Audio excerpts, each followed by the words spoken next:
the Cornwall Milan Centre for X-ray Research. Are you aware what X-ray research is? No. So it's research into like X-ray fusion. It's quite self-explanatory, the name. But basically, they kind of had a revamp recently. I don't know if you've ever seen. These are their sort of newest test cards. This is not a test card, hence why it says this is not a test card. Yeah. But I don't know if you've ever seen these symbols before. No. Not just like shapes, but on ESP cards. You've seen these? No. Okay, so these are used to determine extrasensory perception. Right. So often one of these symbols is chosen because they're quite identifiable symbols and hidden away, and the sort of ESP person has to tell you what the symbol is without seeing it. It's like a second sight thing. ESP stands for extrasensory perception. Right. It's worth knowing for my presentation. So look, I want you to, I'll give them a little bit of a mix. I want you to take them behind your back in a second, and I want you to cut them, and then cut them again, and then cut them again until you're happy. Cut some from the top, cut some from the top, stick them on the bottom. Some from the top, stick them on the bottom, and then tell me when you're happy. Actually, I'm going to look at you while you're doing this, because you're going to do it behind your back. Right. So I don't see. So cut some from the top, put them on the bottom. Cut some from the top, put them on the bottom. And then tell me when you're happy. You've cut enough times, you're happy. I'm happy. Happy? Yeah. Okay, so you don't know what card's on top. No. I don't know what card's on top. I want you to take it and turn it face up, and then push it into the middle of the pack. So it's now sitting face up somewhere in the middle of a group of face down cards, right? I think so, yeah. Okay, you're going to bring it out in a second, but I don't want you to think that like a corner is going to poke out and I'll be able to see which card it is. So turn the entire pack face up. Right. So now your card is face down in the middle. So even if I could see a little bit of your card, I wouldn't be able to tell what it is. Yeah. Okay, and you can bring the packet out in front of you now, it's in the way, and cover it up from the top also. Okay. So my job is then to go through and try and work out which card you've chosen. So I'm going to try and figure out which one's facing the same way and then which one's facing a different way. Can you just raise your hand a little bit? Move your hands to the side. Okay, I meant the other side, but that's good actually. No, that's good. That's good. So I think actually there's a sense of motion to whichever one you've picked. So it's not going to be the cross. I don't think it's a circle, but it's that sort of thing. So I actually think it'll be the three wavy lines is what you've picked. So if you uncover the cards, if I go through, there should be one face down in the middle, and that card is the three wavy lines. Okay, great. So look. To someone that's receptive, that is a demonstration of extrasensory perception. To someone like yourself who is a skeptic, I know what you're thinking, that is a example of sensory perception, because I could have just put them in some order and then seen every time you cut and tracked kind of where each card was. I didn't, but I could have. So I don't want you to leave thinking that I could just maybe see what you were doing, and that would be sensory perception.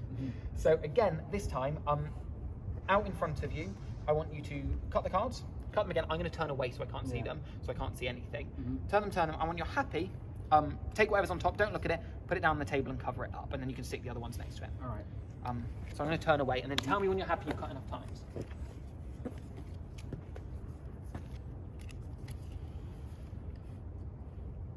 You happy you've cut enough times? Happy, yeah. And are you covering up your card? Yes. Perfect. I can turn around, Yeah. so I can't see it. Okay, and again, cover up this one too.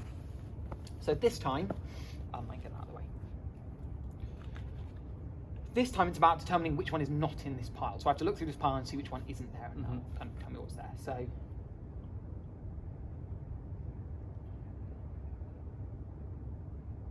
you mind if I touch your hand? Go for it.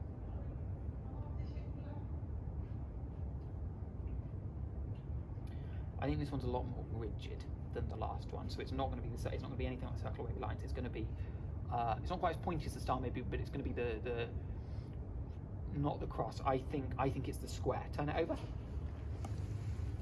Ah, there we go. Okay. So look, again, to someone that's open-minded, that is an example of extrasensory perception, but I know you're a skeptic. You don't believe that. You're going to go home and think, well, you could have just heard. Yeah. I mean, I wasn't looking, but I could have maybe heard how many times you cut, and there's a different sound each time you cut or whatever. I didn't do that. So I would have known which one is out. That would be an example of hearing, which is sensory perception. So this time I'm going to eliminate all of those things. Right. So you're going to know for a fact that this is the purest example of extrasensory perception that's possible. So, I'm giving them a mix. You're going to give them a mix when you take them, so you know that I can't hear if they're in an order or anything. You're going to look at them this time, so you know that I can't switch the card. You're going to know which one you're taking out. Yeah. You're going to take it out of the pile and put it. Do you have a coat pocket? Yep. Put it inside your coat pocket, so I can't see it. I can't hear you shuffle them up, so I can't hear what's where. And then you're going to square the other cards up. Okay. Cool. I'm not going to look whilst you're doing this. And I look right. Fan them and take one out that you can connect with. Your coat pocket isn't transparent or anything, is it? No, Fine, no.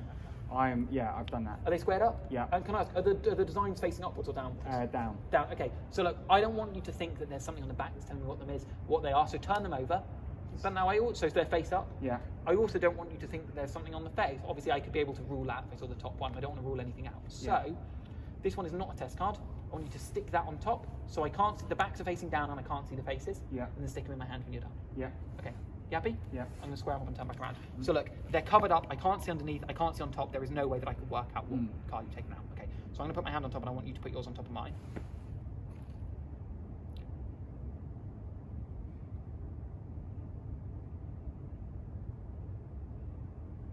So from the cards, again, I'm getting quite free motion, but I'm also from you detecting a sense of familiarity. So I think that this is one you've chosen before, and I think the range of motion is telling me that that is, hold on, I think you've gone for the wavy lines. Take it out and show the camera. Wavy lines. There you go. Oh, that's awesome.